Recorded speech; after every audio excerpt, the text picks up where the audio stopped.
This is part 2 of a review series covering the first hour of a 3-hour movie. Watch part 1 for context if you have not already, now on to the main video. As a sequel to Man of Steel, Batman v Superman Dawn of Justice Ultimate Edition first opens with a flashback sequence of Thomas and Martha Wayne, played by Jeffrey Dean Morgan and Laurie Cohan, being killed by Joe Chill, played by Damon Carroll, the film's fight choreographer, in front of their son Bruce, which is also synchronized with their funeral. The narration by an older Bruce mentions how this is a dream representing how his life first fell, and the bats lifting the young Bruce into the light representing the beautiful lie of how Batman has helped him live following this experience. Also, around this time when the movie came out, it was almost necessary for every media with Batman in it to somehow acknowledge that Batman's parents are dead. This is a song I wrote for Wildstyle. Darkness. It's about how I'm an orphan. No parents. Moving on to when the dream is over, the adult Bruce, played by Ben Affleck, is shown landing from a helicopter to the climax of the previous movie, which is being told now from the perspective of the people on the streets, as the two last Kryptonians left standing are having their final battle. Bruce and the other humans don't know this, but those of us who saw Man of Steel should know that Zod is trying to kill as many humans as he can while fighting Clark. I'm going to make them suffer, Cal. Humans you've adopted. I will take them all from you one by one. There's only one way this ends, Cal. Either you die or I do. While Clark is trying his best to wear Zod down and stop his rampage on his first day as Superman. And since this was Clark's first day as Superman and he didn't have the same experiences as previous versions of Superman from the comics or movies, the rookie mistakes he made are front and center in plain view of everyone still in Metropolis, especially Bruce. The most notable damage caused by Clark's and Zod's battle is the destruction of a Wayne Enterprises building, which was caused in this scene in Man of Steel, and it leads to the deaths of dozens of people working at the company, leaving this man crippled and maybe all of these children without their parents. That last bit is what leads to Bruce's bitterness towards the very idea of Superman, as we see in this shot of him comforting this orphaned little girl, while looking up at the sky as the falling alien men are bringing down more fire from the sky.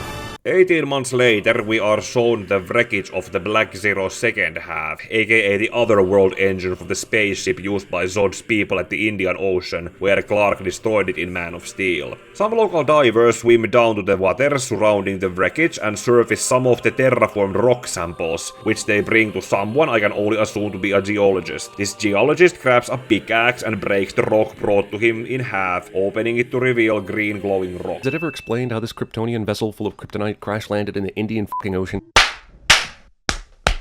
Basically showing us the audience a more believable way on how kryptonite exists in the movie, as there wasn't any in the previous movie. It didn't follow Kal-El's ship all the way from Space Sector 2813 to Earth in Space Sector 2814 like in most other forms of Superman media, but was instead created on Earth when Black Zero was trying to terraform Earth into Krypton, and even when the attempt was thwarted halfway, it partially succeeded. This is something we should applaud the movie for, because making kryptonite be in a nearly endless supply is an overused storytelling trope in Superman stories. So having it be in a finite supply makes kryptonite a more valuable resource. And it also makes for a good example of cause and effect between the two movies. Next we move on to the fictional African country of Nairobi, probably named after Nairobi, which is an existing African nation in real world, where Lois Lane, played by Amy Adams, has arrived for an international assignment to interview a local warlord by the name of Amajag, a leader of a faction in a local civil war.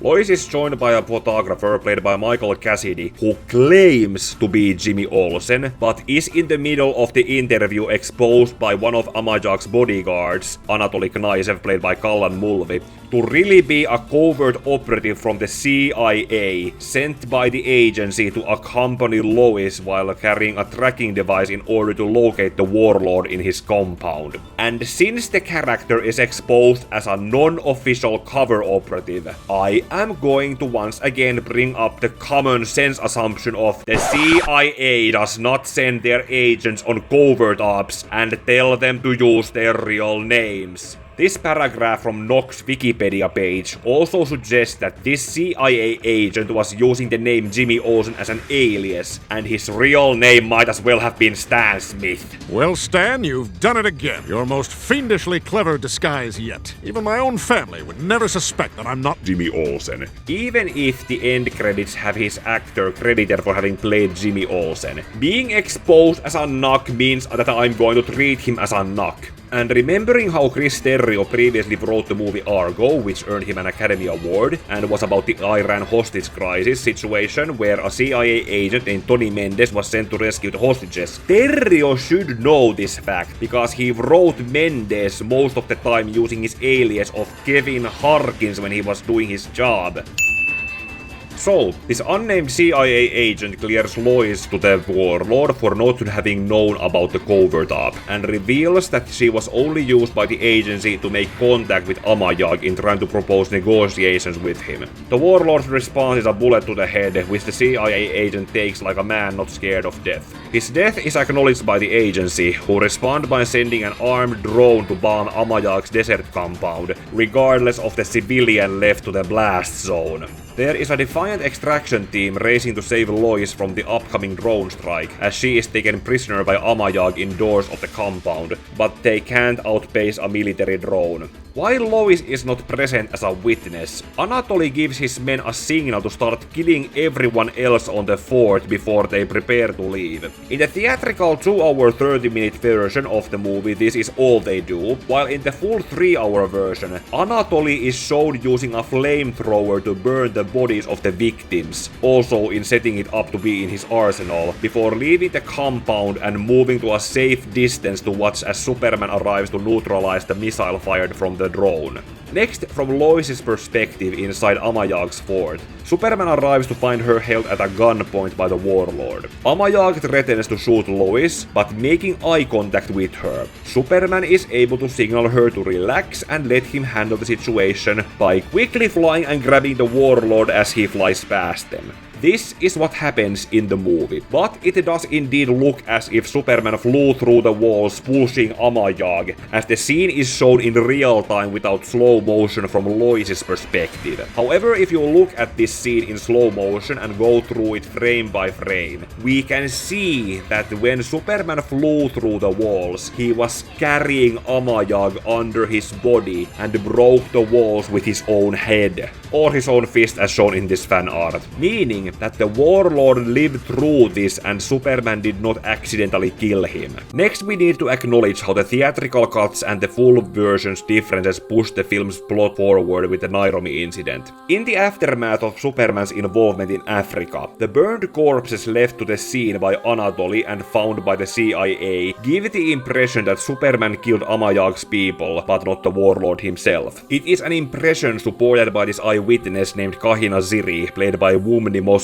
whom we did not see among the survivors, but is giving a statement in a hearing. As I previously said, the theatrical version cut away Anatoly using a flamethrower to burn the men he shot, so the impression given by that version of the movie is that Superman is blamed for shooting the warlord's forces. If the film had to be released into theaters as a shorter version, then both of them should have shown Anatoly using the flamethrower, as neither version mentions the killed being shot with bullets, meaning that the flamethrower most likely caused the bullets in the corpses to melt from being discovered, and the only bullet located from the scene is this one, lodged onto Lois's notebook as the evidence of Superman's innocence. This Capitol hearing, led by Senator June Finch, played by Holly Hunter, gives us the establishment on Superman's autonomy given to him after he asked General Swanwick to talk to Washington on his behalf in Man of Steel, which is no different from the other previous iterations, as we later see in a montage provided by a media voiceover, where he is shown to only interfere with natural disasters and other similar situations that require his help as a rescue worker.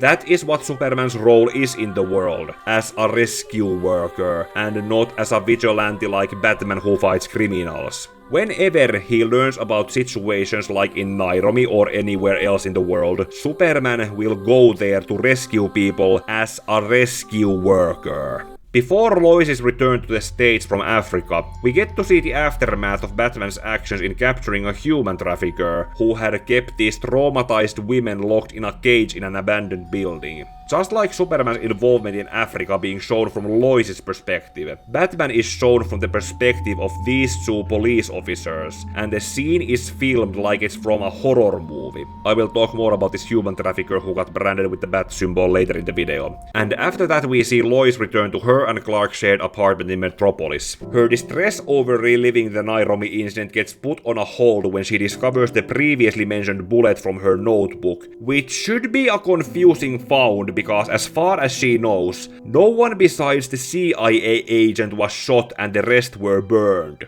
While Lois is in the middle of pondering her discovery, Clark comes home to find her in the middle of taking a bath, where he joins her in a rather unsanitized way without taking off his shoes.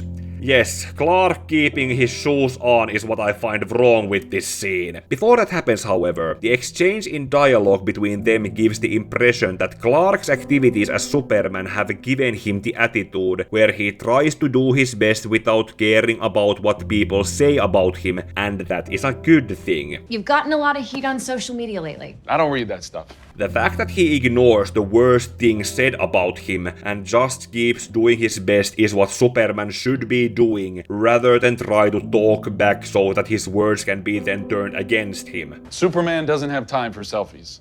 You're referring to yourself in third person now? No, it's just a thing I came up with that I thought I'd try to work into the next interview. This is on the record, Superman. But now that attitude has been turned against him, as Clark denies killing the burned men at the desert to Lois, and she tells him how the incident now looks to the rest of the world. Lois also brings up her uncertainty about their relationship where Clark has his double identity, but then they distract each other from that subject by doing what I said they would do earlier. Next we cut to the Batcave with Bruce walking in on Alfred working on his Batman equipment. This scene establishes their working relationship as Alfred's duties also including serving refreshments to his boss, and we see Bruce doing some detective work with him having managed to torture Anatoly Knyzev's name out of the human trafficker he branded and left to the police to find. And as this is the scene where Anatoly is named, it is also where all three Batman characters in the movie are also established, discounting Thomas and Martha Wayne from the opening of the movie. Bruce, Alfred, and Anatoly are the only Batman characters in this movie, and the rest are either Superman characters or other DC characters. Meaning that from the two superheroes this movie is named after, Superman has more presence in it, and that is another reason why this movie could have been called Man of Steel 2 instead of Batman v Superman. James Gunn was given that pass when having all these non-Superman characters in his movie only called Superman last year. The conversation between Bruce and Alfred reveals that Batman has been after a rumored white Portuguese, who or which is planning to bring a dirty bomb into Gotham according to Bruce, and Anatoly is his latest clue in finding it. Alfred takes this as his chance to comment about how Batman has seemingly begun to brand the criminals he catches with a bat symbol, but Bruce brushes it off by reminding him about how vigilante activity is illegal criminal activity. We're criminals, Alfred. We've always been criminals. Nothing's changed. And that marking those he has captured is no different from what he has already been doing. As a matter of fact, it might as well also be a Zorro tribute to how Zorro used to carve Z's onto his enemies, and it also makes more sense when acknowledging that Batman is a Zorro fanboy. Alfred still disagrees with him, and suggests that the first contact made with aliens 18 months ago has caused Bruce to up his game in carrying on his mission as Batman in this new world, where being an urban legend street fighter is not enough anymore.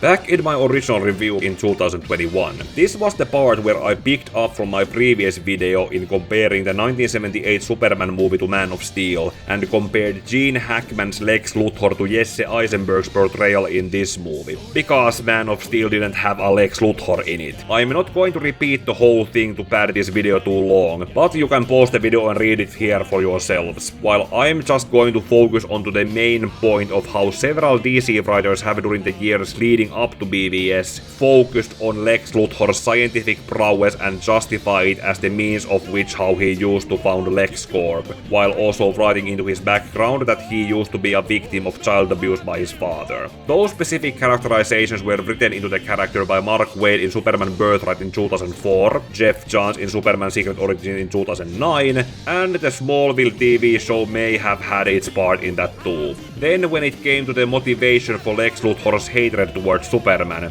in Birthright it came from having waited to make the first contact with aliens his entire life, and when it eventually did happen with Superman's arrival, Senpai literally refused to notice Lex. In Secret Origin's case, it was the fact that as the most powerful man in Metropolis that Lex had made himself to be, Superman's presence made him feel like the second most powerful man. And we should all know how people feel like being a number 2. Number 2? Nobody calls me that anymore and gets away with it! Jesse Eisenberg's Lex Luthor in BVS is physically based on Mark Waid's young Lex Luthor, as in the young version shown in the flashbacks, but still being officially 29 to 30 years old while Jesse Eisenberg himself was 33 at the time. And according to the Yahoo article I managed to dig up from 2013, Zack Snyder's original vision for Lex Luthor before he even cast Jesse Eisenberg was to be a mix of Richard Branson and Brad Pitt, while also having hair. Senator Finch and her colleague Senator Barrows, who as established earlier are in the committee handling Superman's affairs in Washington, are in the next scene shown when Lex Luthor is first introduced as a setup between Dios of the world. Luthor reveals to them that his rebuilding of Metropolis workers have found kryptonite samples from the rubble under where the other world engine was terraforming Metropolis, and shows them what kind of reaction, cellular degradation, it has on General Zod's corpse. The sample which Luthor's people have managed to find from Metropolis world engine are just small slivers, but the one found at the Indian Ocean is large enough to be weaponized into, as he puts it, as a deterrent? A silver bullet? So, as a legitimate businessman, Luthor just needs an import license to get it shipped from India to US through the legitimate channels, and that is what he needs from the senators. He also justifies such deterrence creation by imploring to his father's upbringing in East Germany during the early years of the Cold War, where he had been forced to wave daisies at Soviet tyrants, and that the kryptonite bullet would be to keep the humanity safe from Superman's supposedly fake kindness. By the way, speaking of the Cold War, remember in Superman Red Son how that comics Jimmy Olsen, who worked with Lex Luthor, looked exactly like Senator Barrows in this movie? Anyway, Senator Finch takes what information Luthor has provided them with forward with a stern and official attitude, while Senator Barrows is shown to be more good-natured to be impressed with Luthor's shown expertise. Barrows says that they can help each other in some way, when asked to give Luthor access to the Kryptonian scout ship that crash-landed into Metropolis and has been under Star Labs' custody ever since with Zod's body. Although I'm surprised at how Luthor doesn't already have access to them, as he was previously implied when showing the kryptonite's effects on Zod's body. This is still hard to comprehend and is a flaw in the movie that doesn't make sense when you try to explain it. In comparison, I can explain this Jolly Roger scene better, as Luthor making Barrows literally eat out of his hand, while getting him to give him what he wants, but not why he would have to ask for access to something he was implied to have already. The next scene is another one that suffered when the theatrical version was cut to be 2 hours and 30 minutes short. In that version, Clark sees a news broadcast reporting how people who got branded by the bat symbol have been getting killed in prisons. But in the 3-hour version, it shows an interview of Kahina Ziri, the supposed eyewitness of the Nairobi incident, who criticizes Superman's actions and questions how he decides on who to save and who not to. So in the theatrical version, this was meant to be Superman's sole reason for growing antagonistic towards Batman, while the 3-hour version has it be the moment where Clark begins to question if his actions as Superman do have a positive effect. An example of the negative effect is shown in the next scene as the Wayne Enterprises worker who lost his legs during the Black Zero event, Wally Skeef, played by Scoot McNairy, goes to pay his respect to those who died 18 months ago on the memorial document with the names of the fallen written on 9 erected stone tablets and a statue of Superman kneeling before them. Yeah, I would like to know who designed that statue and what the pose it is in is supposed to represent. Anyway, Keith climbs up to the statue and spray paints false god where Superman's S-shield is, and is then arrested by the police for vandalism, resisting the arrest, and felony for making terrorist threats. By the way, there are rumors and concept art suggesting that Wally Skeef was apparently supposed to become Metallo in the earlier versions of the movie, before Chris Terrio came to rewrite David Goyer's script into the final version we got. There are some implications of it in the end credits where the scientist with Luthor earlier, played by Ralph Lister, who is credited for having played Emmett Vale, Metallo's creator in the comics. Keith's arrest is publicized on television and seen on the news by Clark and the Daily Planet staff, out of whom we have the returning characters from Man of Steel include Lawrence Fishburne's Perry White, who orders Jenny Jurvik, played by Rebecca Butler, to write an article on Keith's arrest. Clark is also assigned to go to Gotham to do a sports article about a football match that ended up with Gotham's team losing. Clark going to Gotham is another important scene that was cut away from the theatrical version, as firstly it serves as an establishing shot showing that Gotham and Metropolis are neighboring cities separated by a bay that you can cross via a ferry ride. Here is a panel from the Silver Age to show how. The second reason is that seeing both Kahina Ziri's interview and Wally Skeef's arrest have made Clark decide to go meet and talk to Ziri about the Nairobi incident, but she is not home in her Gotham apartment. Ziri's neighbors claim that she has not been home for quite some time, with a blind man saying that she ran away from something Clark should also flee away from, while the single mother rebuts that only people scared of him, people who got reason to be. Scared of who? And this is the third reason why Clark's trip to Gotham was important, because it is here where he organically learns about Batman's existence and the There's a new kind of mean in him. He is angry and he's hunting. From resident Gothamites and not from a random TV news report alone. Speaking of Batman, the next scene has him as Bruce Wayne at an underground fight club betting on a match between two fighters while shadowing Anatoly Knaizev. We get to see an aspect of Bruce's strategic fighting knowledge when the fighter he is betting on gets knocked at him, and while helping the fighter back into the ring, he whispers some fighting tips to the guy, which leads to a victory and Anatoly losing money. Afterwards, under the guise of collecting his winnings, Bruce manages to stay close enough to Anatoly to bluejack the Russian's phone. And my only problem about this scene is that Bruce is at the fight club using his public real name and not disguised in his third identity as Matches Malone. The next scene jumps to a Daily Planet staff meeting where Clark tries to report his findings about Batman from his visit to Gotham, where he didn't get any work done on the football assignment Perry gave him. Perry makes a comment about today's media needing to choose writing interesting stories instead of possibly important ones to Clark, before Lois comes to the meeting late to tell about the bullet she discovered from her notebook. Again, as this is the only bullet recovered from the Nairobi incident, it is a crucial part of evidence proving that Superman didn't kill anyone there, and its mystery aspect is thickened even more as Lois has not been able to trace the manufacturer who made it. And even without the Superman angle, the story that could be written on the bullet might expose the US military as lying hypocrites supporting African rebels while claiming to stand with the elected government. Perry so grants Lois his permission to investigate the issue in Washington. As Lois is shown prepared to leave, Clark confronts her about the bullet and not telling him about it, with her telling him that she didn't tell him because she knew he would react in this overprotective way, and leaving the conversation there.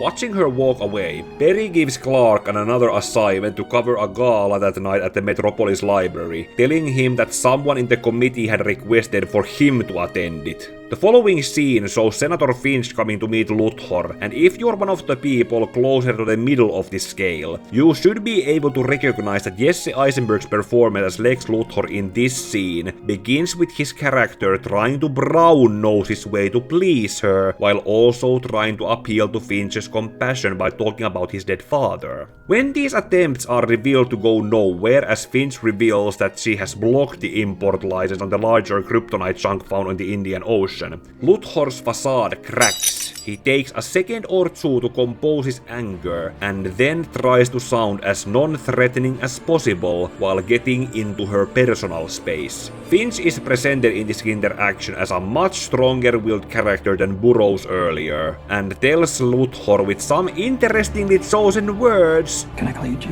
You can call me whatever you like. Take a bucket of piss and call it Granny's peach tea. Take a weapon of assassination and call it deterrence. You won't fool a fly or me. I'm not gonna drink it. That she won't be made into Luthor's bitch like her colleague was. Luthor grabs the final word in their meeting by first indirectly threatening to kill her, but then breaks the tension by painting Finch's attention to a painting showing a war between angels and demons. The devils don't come from hell beneath us, no. No, they come from the sky. The next scene is a dream sequence, and for the sake of summarizing it, I need to remind you all that dream sequences in storytelling are used to showcase the dreamer's mental state, or in this case, Bruce Wayne's mental state. In the dream, Bruce is shown visiting his family's crypt, which has a mural glass window showing an angel dressed in red and blue to place flowers next to his mother's tomb. Martha Wayne's tombstone then begins to leak blood all of a sudden, and then a monstrous bat creature bursts out of her grave and attacks Bruce, which causes him to wake up. Now think about what I just said. Dream sequences in storytelling are used to showcase the mental state of the dreamer. How would you explain Bruce's mental state based on this dream? I originally explained my interpretation of it in the original part 4 video, so if you're one of the OGs you should be able to remember it, and I will get back to it there again when we get to it because it makes more sense to be talked about there. Having woken up, we see Bruce's lifestyle outside of being Batman and the CEO of his family's company circling around drug abuse, alcohol and casual sex while living in a lake house instead of the Wayne Manor. I assume that this woman in his bed is some random woman he picked up from the Fight Club, since that was the previous scene we last saw Bruce in, or maybe she's a high-class escort. Due to Bruce's double life, I am not 100% sure how his sleeping schedule goes, so this breakfast he is having with Alfred could be, based on the lighting outside, taking place at noon or sometime later afternoon. It's straight to business as Bruce tells Alfred that Anatoly's blue-jacked phone has made calls mentioning the White Portuguese that Batman has been hunting while also sending encrypted data to Lex Luthor's home. After some dialogue exchange, Alfred reveals that Bruce has been invited as a guest to a cocktail party held in Lex Luthor's house. This invitation also reveals that the movie is taking place in November, which explains the weather and damp exterior lighting in most scenes taking place outside during the daytime. What follows next is a scene of Bruce looking at his Batman costume, likely weighing his options on which of his identities he should go to infiltrate Luthor's home. He then decides against going as Batman by turning and walking away from the costume, while also stopping to look at a red and black costume with a taunting message written on it with yellow spray paint. This is obviously a Robin costume that belonged to a boy Wonder who got killed by the Joker. I'll get to that in a bit. Before Bruce leaves for the party, we get this weird scene of a fully naked Ben Affleck in a shower. I say it is weird mostly due to its length, and if it's meant to be a reference to those comic book panels showing Batman's scars on his upper body, it doesn't really work as I cannot see any old wounds on his body. Then Bruce is shown leaving for Luthor's party, driving Zack Snyder's personally owned Aston Martin past what looks like a Wayne Manor and... Okay, again, before I continue going through the film's plot, I think we have seen enough of Ben Affleck's Bruce Wayne for me to tell which of the two comic book versions of Batman he is based on. The first obvious version is Frank Miller's The Dark Knight Returns version, which was confirmed back in 2013 by having Harry Lennox read the quote from the comic, as well as the design of Ben Affleck's Batman costume. The other version on which his character is based on is, in my opinion, the mainstream DC Universe version from the late 1980s as written by Jim Starlin and Marv Wolfman. The reason why I see Starlin and Wolfman's versions influencing Affleck's Batman along with Miller's The Dark Knight Returns version comes from the fact that Affleck's Batman is shown to be at the same point of his life/career as Batman, where these other versions also were, after they had lost the closest thing they had to a son. Also, there is the fact that Affleck's Batman is 11 years younger than the old man Batman in Miller's book. This point of Batman's life/career is also something that has not been explored outside of comics quite much, and that timeline is pretty easy to deduce when Batman's life can be mapped out by using Robins as linchpins. The Nolan and Burton films had Christian Bale and Michael Keaton's versions mostly set in Batman's earlier years in the pre-Dick Grayson Robin era, just like Matt Reeves' 2022 The Batman movie also was, while the Schumacher movies along with Adam West show and Batman the Animated Series were set during Dick Grayson's tenure as Robin. Then there is Gotham, which was a prequel set before Batman became a thing in Bruce Wayne's life. The closest we have ever gotten to the point where we see Ben Affleck's Batman is in the New Batman Adventures cartoon, which was set in the era when Dick Grayson had become Nightwing and Tim Drake was the new Robin. I can understand that being introduced to a Batman who is in his mid-40s makes you confused on how he got to this point in his career. Many people have criticized the movie for not following Man of Steel with a solo Batman movie before this film, but from my perspective, this is like how I was first introduced to Dragon Ball Z. A quarter way into the Namek saga in the episode where Goku left the hospital and went to get a spaceship from Dr. Briefs so he can follow Bulma, Gohan and Krillin to Namek. That was me on the 4th grade back in 2002, when we didn't have streaming services that could have allowed me to watch previous episodes to understand what was going on. It was one episode per day from Monday to Friday, and if I missed an episode, there were no reruns. I had no idea what made Goku such a big deal, or why his under 10-year-old son had gone to another planet with his friends, or how he was friends with Bulma and Krillin, or why they were on Namek looking for Dragon Balls, or who these guys were, or who Vegeta was, or what his deal was, or why he kept referring to Goku as Kakarot. And all those questions were answered eventually as I kept watching the show. Meaning that if my 10-year-old self was able to watch Dragon Ball Z and learn those answers on a show I had no previous knowledge of without going back to watch previous episodes or finding episode information from Wikipedia, which was still too new for general usage in 2002, then grown-ups who know who Batman is and what his then 75-year-old history includes should be able to piece together how Ben Affleck's Batman is based on with what is shown in the movie. Okay, and now let's continue where we left off. Bruce arrives to Luthor's party and is welcomed by a bunch of paparazzis, with Clark standing among them. Clark is unfamiliar with Bruce Wayne as a celebrity, which is explained by this photographer assuming on him being new to the Let the new cake beat. It was also likely due to the CBS/CW Supergirl TV show happening at the same time, why this movie was not allowed to have Cat Grant, aka Daily Planet's infamous gossip news journalist, to accompany Clark at this event or be sent there instead of him. This woman named by the movie's subtitles as LeBlanc introduces Luthor as the man of the hour, and Luthor then delivers an acceptance speech on how he is being honored. Jesse Eisenberg's performance in this scene is something that many naysayers tend to use in pointing out why he is miscast in the role, and if this was a different scene with a different circumstances, I would agree with that. However, just like with his interactions with Senators Barrows and Finch, this can be seen with unbiased lenses as another public persona Luthor uses as a show to hide his true nature, similarly how Clark Kent wears glasses. Meaning that if this performance makes you feel like Eisenberg is miscast in the role, then Luthor's facade is working, and we can also see it crack briefly, revealing his truer nature as his speech makes a reference to his hatred against Superman. Bittersweet pain among men is having knowledge with no power.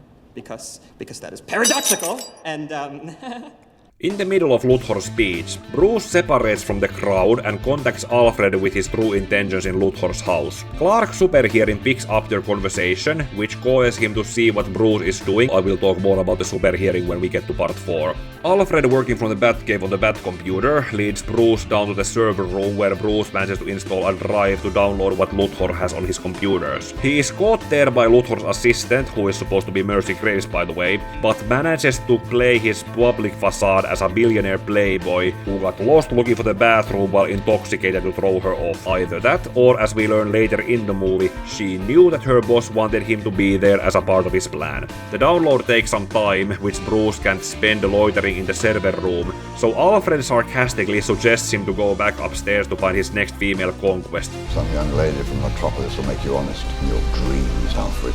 Bruce gets back upstairs just in time for Luthor's speech to end and tries to hit on this woman with a wine-red dress but is stopped by Clark, who, after hearing his communications with Alfred and probably heard that paparazzi earlier say that Bruce Wayne is from Gotham, starts to ask him questions about Batman under his guise as a reporter. Bruce does his best to dodge the question, but Clark keeps shooting him with questions, likely to put pressure on who he suspects to be Batman. Don't believe everything you hear, son. The confirmed age difference between these two men is less than a decade, which makes this line stupid, even when it's Bruce trying to act on his aging playboy role. After Clark brings up what he learned about Batman on his trip to Gotham and says that Batman thinks he is above the law, Bruce deflects by calling Clark and Daily Planet as hypocrites by pointing out Superman's autonomy and glorification on whatever he does, while his powers could be used to do to Earth what Frieza did to Namek in less than 5 minutes. When Clark points out that view of Superman not being that popular, Bruce then makes an obscure reference to the Joker in comparing him to Superman. Most of the world doesn't share your opinion, Mr. Wayne. Maybe it's the Gotham City in me. We just have a bad history with freaks dressed like clowns. Which leads to a few seconds of awkward silence broken eventually by Luthor. Jesse Eisenberg continues to portray the character in his public facade, and most of what he says is basically just foreshadowing on what happens later in the movie, and I can concur that without context this scene does come across somewhat cringy, especially since it was used in the second trailer that was released before the movie came out. That trailer that revealed too many plot points of the end of the third act. And another minus on it is that it is mostly just Bruce and Luthor who talk back and forth here, while Clark's dialogue is left minimal to non-existent. Anyway, at the same time the download is complete down in the server room, Luthor is called away by his assistant and Clark once again hears Alfred's communications with Bruce. They separate as Bruce returns downstairs, this time with Clark following him, but is then distracted by a news showing of a burning building in New Orleans and is so forced to go rescue the people still inside as Superman. Bruce reaches the server room only to find the drive he left gone, before catching a glimpse of the woman in a wine-red dress he was planning to court earlier, looking right back at him before walking away. Bruce chases after her on the strongest suspicions that she took the drive, but she is able to leave the party before Bruce catches up with her. And we all do know who Gal Gadot is playing, but for the sake of the film's narrative I'm going to ignore that for now. Clark is next shown rescuing a young-ish, probably a teenage girl from a burning building in New Orleans as Superman and carries the survivor to her family. A quick Google search implies that these people are celebrating the Day of the Dead because the movie is set in November, and that is why some of them have this face paint. Anyway, as Clark kneels down to place this girl he rescued into her mother's arms, the crowd begins to reach out and touch him as if he was a Jesus character, which makes Clark visibly feel uncomfortable. Following that, we are shown that news footage montage I mentioned we would get to earlier, showing Clark as Superman saving sailors whose ship got stuck in the Arctic, astronauts in a failed space launch, and the people of this flooded town, all the while being given different commentaries on his actions seen by different experts, along with Senator Finch being interviewed about Superman's autonomy. Most of them are just focused on Superman as a powerful alien living among us, and I could only separate this man, Vikram Tom Gandy playing himself, to be the only one positive as he refers to Superman as maybe he's just a guy trying to do the right thing. Because that is exactly how Clark is portrayed in the movie. On the 2 occasions we have seen Superman in the movie, outside of the opening flashback from Bruce's point of view, Clark has been using his powers to help people and not force his powers onto anyone by being a vigilante like Batman. He has been acting, as I said before, as a rescue worker. He rescued Lois from Amayag in Nairobi, and now we saw him rescue this girl from New Orleans, these sailors in the Arctic, the astronauts in the shuttle, and arriving to help these people in the flooded town. Clark has been doing selflessly a thankless job by being Superman, which he said he was okay with, as he said earlier. But now that pressure has started to get to him as more and more people have begun to voice their negative opinions about him, while the small minority appreciating him might as well ignore his help.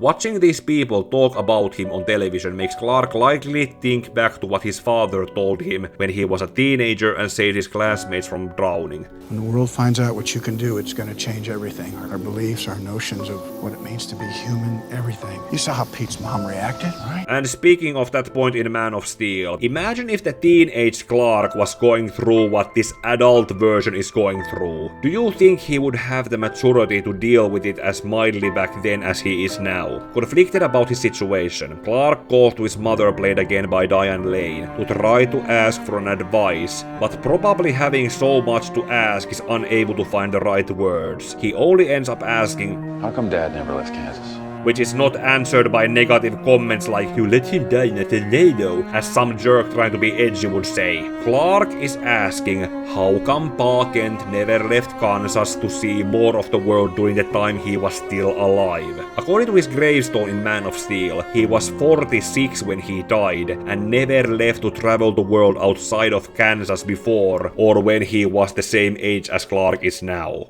Ma Kent gives her son the same simple answer that her husband gave to her when she asked, He just, you know how he was. What do I need to travel for? I'm already there. Clark's situation outside of his hometown is however not as simple. Meanwhile, or on the same day, Lois has arrived to what I assume to be a forensics lab in Washington, and has given the bullet she found in Nairobi to be investigated by this forensic woman, Janet Clyburn, played by Jenna Malone. And this is also one important scene in the movie that was cut in the theatrical version. Clyburn is unable to recognize the metal in which the bullet was made from, and so it is deduced that whoever made it must have been trying to field test on the live soldiers. And I wonder if this was a remnant of David Goyer's original script that was left as a small part unable to be replaced with something else.